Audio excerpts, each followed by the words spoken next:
Shalom, welcome to Eretz Israel. I'm Avraham Shira. This little talk entitled "The Letters of Creation in the Empty Heart." If you get this down, you're good. You're going to understand exactly where you are, who you are, and what you're here to do. Because he explains to us over many pages already, this empty heart, the empty space is like the empty space of creation that preceded reality, and that happens inside us. And we feel that emptiness, and yet we don't know how to translate it because who else has taught us these things except for Rebbe Nachman? If we only had this in 6th grade, I might have been a lot better off. But so the teaching about the empty heart and the empty space that pulls us is not to describe our suffering only. We do have that sense of emptiness. But the point, he tells us right here in the middle of the 6th paragraph, that he made the servants of Pharaoh's hearts heavy. Not only Pharaoh, but all of them. They felt heavy because of the numbers of not interpretations, but introductions you need to gather any wisdom. It's a heavy deal. You want to decide to learn a little wisdom about medicine or wisdom about, the stock market. It's going to take a lot of introductions to gather that knowledge. So that creates this certain heaviness that he says coming out of that empty space. And these introductions are called the servants of Pharaoh. Now these wisdoms that we're looking for, coming from this empty space, create a question that doesn't ever get answered. Of course, that's because I haven't put God into the equation. But when I do, we understand that I did all of this to put my signs in Pharaoh and his servants' hearts. Not just Moses' heart and all the 6 million Jews that stood there at Mount Sinai, or going to stand there, because this, the empty space is also like the opening of the sea. And he says like this, I made his heart heavy, so that you couldn't find Hashem in the empty space, but by creating the empty space where you can't find Hashem, guess what? That's exactly where you will find Hashem.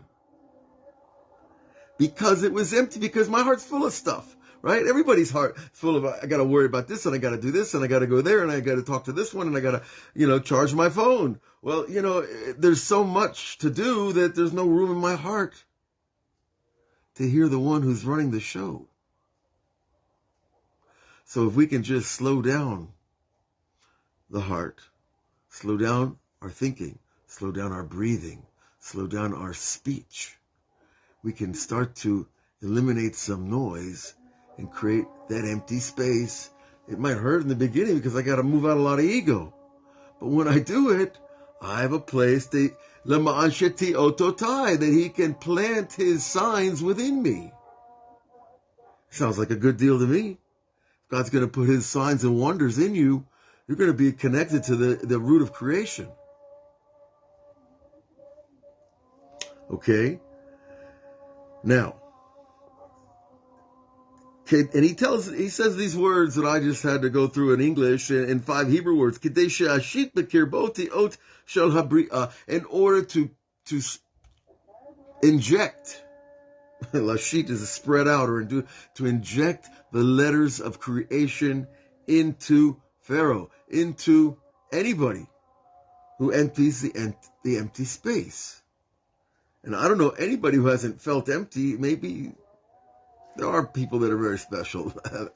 I've met a few, and I think they just skipped over the emptiness because they never went against God. Really, they were born in holiness and they lived their life in holiness, and they never had to go through that dark place. But even still, we know that the people that are holy from the day one, from the get-go, they still have to taste a lot of things that we all do, which is like the taste of death. What's the taste of death? It's that thought for a second, I could die. I don't care. What does it matter if I go to work today? What does it matter if I pay my bills? What does it matter that my wife left me? What does it matter that, that I got fired? There's always these events in life that make us taste something of the giving up. The giving up on life. That's death. That's a taste of death. But it's only a tiny taste, and we can handle it, and usually we get over it and move on, God willing. Okay, but here We're talking about getting those signs in the empty space. Because when you have that, you can recreate yourself in your own emptiness. You can start from scratch. And when you do that, you become the master of who you want to be. Now, if I define who I am by what I own, then I have an American problem. No, but if I define who I am by my traits, my good deeds, by kindness, by strength when we need it, by truth when I need it, by patience when I need it, well, then I can become new in that empty space again. And God emptied himself from there in order that we could inject our holy selves in there. As if to say, as we know, we've learned over and over, if God didn't make himself absent, there would be no place for any creation at all. No place to make creation. And all this is why? In order that we should be able to tell our children, our grandchildren. And that was going on way back then. In the creation that was created by that empty space, there we can discover our speech. We can discover the true speech, the speech that reveals the creative activity itself. Because there, in the empty space, there God brings out the letters of creation. The letters of creation aren't just any old alphabet, any old lettering system, English, Hebrew, Spanish, French. The Hebrew carries something else because it's carrying trace elements of God's power are embedded in those letters. So when we put together a Hebrew word, you're not just putting together an idea, a concept in your mind. It's an idea that continually grows and expands along many different parallel lines of expression, which we've talked about in many other classes, a whole series on Web Yeshiva that I did on the letters. You can check that out, like 22 weeks, I think. And over there, we really explore each letter on its own, it's some of its significance. Because all these ideas have endless ideas that are linked to them. Anyways, but through these letters and words, creation is rebuilt. Va'azne bincha uben bincha, and in the ears of your children and your grandchildren. Ki ikar klal abri'ah haita bishvil rachmanuto. Because he goes back to the very first line of the Torah, because the whole point in this creation is that God wants to show us he's merciful. That it looks very unmerciful out there when you watch, National Geographic, and this animal's chasing this animal to eat him, and they show you the whole thing, till they put the napkin down, I mean, it's gruesome, the world, if you look at it on the surface. But when you see the mercy, the rahmanut of people and animals, then it's astounding. It's astounding to see what people and what creatures do. Even animals, they're very smart animals. They just don't have the speech. They have to be quiet, or they talk on their own frequency. Because the old creation, we said, was originated by God's speech. We find that everything is created in this empty space.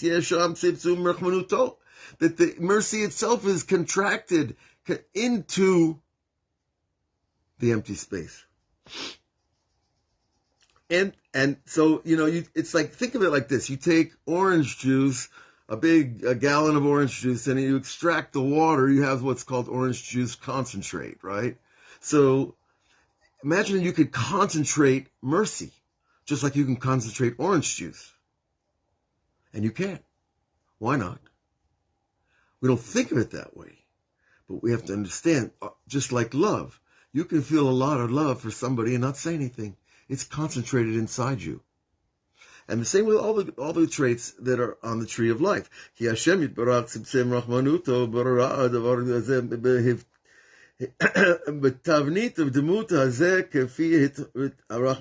Wow. Okay, now he goes further. He tells us that Hashem contracted his mercy and in creation, and he created everything according to its form and its shape, its structure. according to that mercy.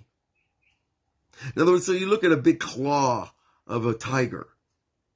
How is that mercy? It's used to kill. No, but that claw enables a tiger to live, to hunt. So the way we frame it is very important. And the mercy of Hashem requires that this thing will be created this way. If you live in the savannah of Africa, you need a long neck to reach those leaves. So you create a giraffe. That's mercy. He's defining that as mercy to the giraffe, right? He's embedding those traits and qualities into his function in the world. And so too with all animals, all creatures on this planet. Because mercy itself is the root, he says, of all creation. Is this desire to create, desire to give, desire to show compassion. Because everything was created in order that God could show us his mercy through that.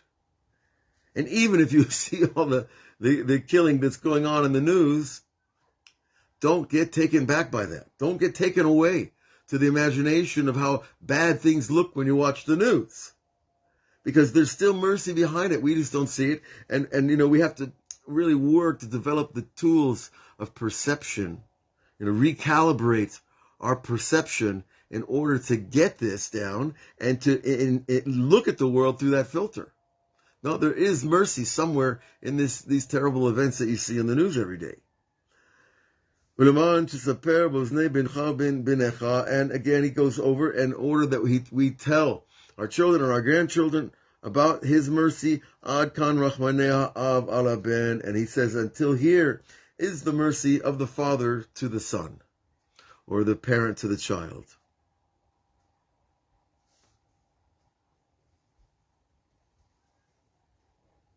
Ki b'ma shehu achar bri'ah sham tuchal lesaper ledaber lasig letzimtzum rachmanuto.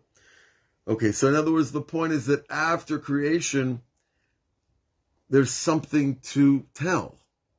There has to be a story of the revelation of the mercy in order to tell it. So with Pharaoh, for example, since he's our archetype bad guy, the tyrant of all time, right? God saved him. He plucked him right out of the Red Sea, let all the other soldiers drown, but Pharaoh was saved in order that he could go back and say, Mi kamocha be'elim Hashem. And the rabbis say that's what he said when he was drowning. Who is like God amongst the elevated beings of this world? And because he said that, that's one of the reasons why God saved him. Because he had this power. When you're the king, people listen. So if Pharaoh goes back to Egypt and starts telling everybody, that Jewish God, we better be careful. We better learn a little more before we go against the Jewish people. Because there's something there. And it's not going away. And if you learn, then you're able to tell your children and your grandchildren. But there has to be a story to tell. So in that case, it's the story of how Pharaoh got saved from the sea. But every story, if we look well and hard enough, you're going to find some mercy in it. Okay. Even within the tzimtzumim, the contractions and the hiddenness that we find in the beginning. And he goes on, Hayinu,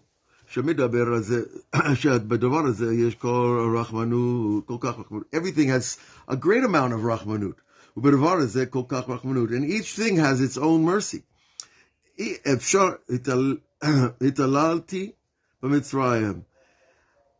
it goes on that God wants us to tell us. Now, this word italel is a very interesting word. In modern Hebrew, it means to kind of abuse. It'olalut is to abuse. And God is saying, I want you to tell everybody else, your children, your grandchildren, every Passover, every year, about how I went a little crazy in Egypt. Well, not crazy, but it's a nicer way of saying abusive, but God did the crazy things. He took the 10 forces in creation and he turned up the volume way louder. There are lice everywhere in this world, right? But if you make too many lice in one place, it gets to be oppressive. And that's what he did in Egypt. And then it's the same thing with water turns red oftentimes in many places. It turns to blood. Mamish, what kind of blood was it? I don't know. But there are cases where water changes its appearance and its substance. But for the whole Nile River, the longest river in the world, so God went crazy with the volume switch of the 10 plagues, which the Jews call miracles. Of course, the Egyptians didn't call them, well, look at the great miracle God did. They weren't happy about those miracles. They were plagues. They destroyed their cattle. They destroyed the land, destroyed the landscape, A few locusts is very cute, but not 50 billion. And so that's, I think, the idea. I want you on Pesach to tell everybody about these miracles. And that's why I did them. And that's why I created the empty space in order to do them.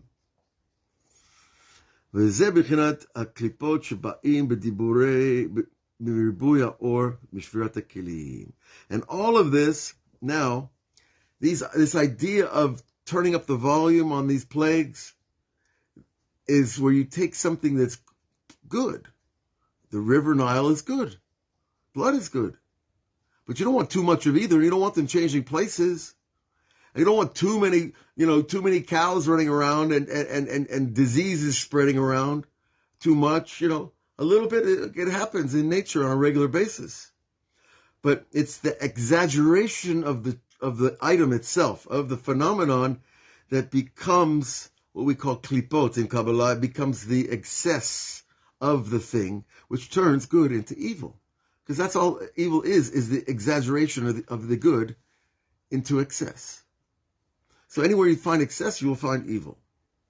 Something evil. If there's too many chocolate cookies, I'm sure some of us have been there. All right. Now he goes on to tell, say, hakti. And he uses the language, Rashi uses this language on hitolel. Interesting, not like I did for abuse, which is the modern current usage. It's sichakti, I played. Now what's going on there? God played with creation? Was it like, a junior high school drama? Hayinu, sha'asiti schok v'olalut b'olam. I did it. Schok also can be like laughter or joking, playing around. And litolel also can have this connotation of, I'm trying to find the word in English, frivolry? Being frivolous. Hayinu, b'chinat haklipot, which is the external forces, shehem keneged hakedusha, rak kamok mi shemedaberet, mirame, misahek, me'etzem atzmo lechavero. Wow. He gives us another look at this idea of the klipot, the negative forces. What does he say? That parallel to the holiness, and there is these negative forces that get exaggerated, like midame misachek u'me'etz ma'akem atzmo lechavero. It's like someone, when you go to your friend, you make funny faces, and you stretch yourself out, and you do clever little things with your body to make people laugh. That's what God did with these plagues. He stretched them out until they became big problems in Pharaoh's economy. And it's like a monkey who's joking, an ape, that's making a show in the carnival. Where he makes himself look like a man, but it's really not quite a man. And now those are the signs that I will put within them. Because there, in the beginning, in that empty space, there are these letters. And when you learn about Hebrew a little bit, it's like mechanical engineering. You switch the places of the parts and you get something new, or some different reaction. But when it's exaggerated, that's the idea of too much light. Too much light is not good. Too much light destroys. And that comes from the beginning moments of creation. The light broke because the vessels of creation couldn't hold God's light. In other words, imagine you're in charge of all the water in the Hoover Dam, and you want to put it in a cup. You're going to need a very big cup. And so creation couldn't hold God's light in the beginning, so it broke. And then God took those broken pieces and put them back together in 3 lines instead of 1. It went from 1 vessel to 3 vessels, and then they shared to each other, and then there's a system. The system is shaped like the human body. The light enters the head. It spreads through the 3 sides, the 3 parts of the brain, the right, middle, and center, and down through the 3 parts of the torso and 3 parts of the midsection of the body, and down through the legs and the feet. And that is the way God takes his light and spreads it through the body. So God needed to do that through all creation, long before Adam was ever created, or any of us for that matter. But we were created with him in the beginning moments. That's another whole look on time. However, but the Shvirat HaKelim, this breaking of the vessels, was necessary in order to create the system that could hold his light. It's like when you go to learn something the first time, it's really hard. You feel like you break your head over to learn something, but you go back, and after you learn it a few times, all of a sudden it becomes very pleasant because you are able to create the vessels to hold it. And that's true with all wisdoms. Now, if you look back to these earlier Shirim, you'll see that we talked about the different wisdoms, the different songs that come from different wisdoms, and even the wisdom of atheism itself, which is the wisdom of how to try to hide the Creator, which is, well, it's not a wisdom I highly recommend, because it brings on it a lot of depression and sadness and disconnection. Now, okay, and then you will know that I'm God, Kisham, because there in the empty space, you're going to be able to see the creation process, and you'll know there's something behind it because it's so perfect. There are sparks of the holiness in the letters. And this is where we go all the way to the next level of Kabbalistic meditation, where we meditate on God's names. We're actually trying to squeeze the letters with your mind. I hope that works for you. And like grapes, you squeeze the letters and juice comes out. But the juice is not just not grape juice. It's the light of creation itself embedded in the letters that he used to speak creation into existence. So you see, by meditating on the holy names and the holy letters, which is a big part of Kabbalah, in the practical sense. Not practical Kabbalah is when you try to use the angels for your own purposes, which very few people have that need. But the point of the practical side of Kabbalah is the meditation that brings us to a place of closeness to Hashem, because the letters hold sparks of that original power. And even in the midst of laughter, and now we're not talking, we're talking about like playing type of laughter, which is the exaggerated forces, when people do things a little exaggeratedly to make a point, to be funny. And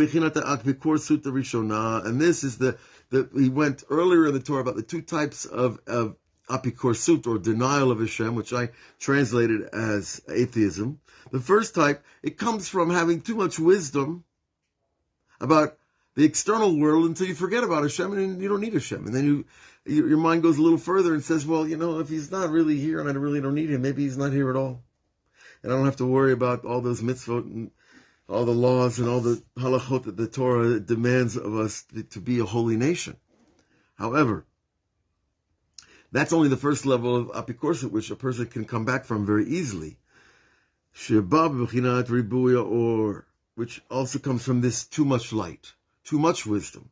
And there are people like this, I know, they go into Kabbalah and they learn a bunch in the beginning, and they know so much they don't need to be keeping mitzvot, You know so much, you're already God's second right-hand man, and waiting for the call, from the boss. And so those kind of people, they haven't built the vessels to hold the light and be a practical, down-to-earth, everyday human being like we need to be for our families, for the community, for everybody else. And so those are the ones that get that too much light in the beginning. Well, you can see them on the streets of Jerusalem every day, unfortunately. And some of them need help, and most of them will refuse help because they don't need help. We're the ones who need help, because they're the ones who are already revealed beings that, oftentimes have stepped from the pages of Tanakh. I met a few guys that thought they were King David. Some say they're Messiah. Some say they're Rebbe Nachman. There's a whole pantheon of those folks. But there, in that place of the excessive or this too much light, you can still find there's Hashem there. Because people, when people get too much light, they still have truth. It gets blown out of proportion. Yes, you do have a spark of Messiah, but it doesn't mean you're the man. Relax. About this person, right? That's what he tells us. Know what to, as it says in the Mishnah, know what to answer an apikoros. And Rabbi Nachman says, what do you answer to him? Lashiv means to answer, but it also means to return. What we want to return to the denier is his faith. But that's the first level of denial. The second level is much more serious because it's coming from the empty space where there's nothing. And when there's nothing, it's really nothing.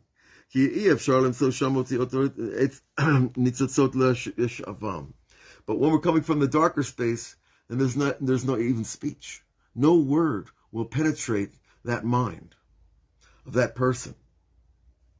But rather your silence can. And he taught us earlier that silence is the silence of Moses when you're standing on the mountain and God says he wants to write the 10 Commandments and give them to you. You just be quiet and listen. And that's the higher level. Right, and because the break, when the light is from the breaking of the vessels in the beginning of creation, it's utter chaos.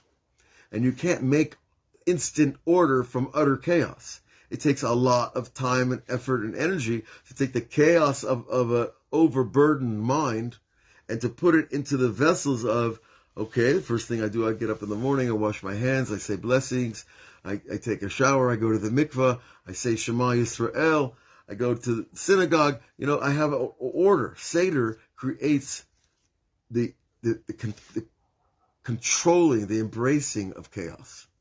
And let's face it, there's plenty of chaos in the world that can be ordered. Now, we've reached the next paragraph, which is the last paragraph of this Torah. I'm going to put the brakes on here, a little order. We're going to come back and do this probably Sunday. And we're here every day. Tomorrow we have an Erev Shabbat talk where we're going to talk about a fascinating subject I call the restoration of the male and the female, the feminine and the masculine powers on Shabbat, because Shabbat is that time where everything comes back to the perfection of the beginning in vessels. And that means that the male and the female get resurrected and restored the way they were before this whole big breaking of chaos began. So we're going to talk about that tomorrow. God bless you all. Have a great day or evening or wherever you are, what time it is. I see the sun is going down. It's beautiful. Behind me, you can see the coastline of Israel. There's Ashdod, Ashkelon, those two cities. There's Gaza, and Beersheba is a little bit further that way. It's a blessing, and you're all invited to come to Israel, come to the redemption. It's calling you. All the best.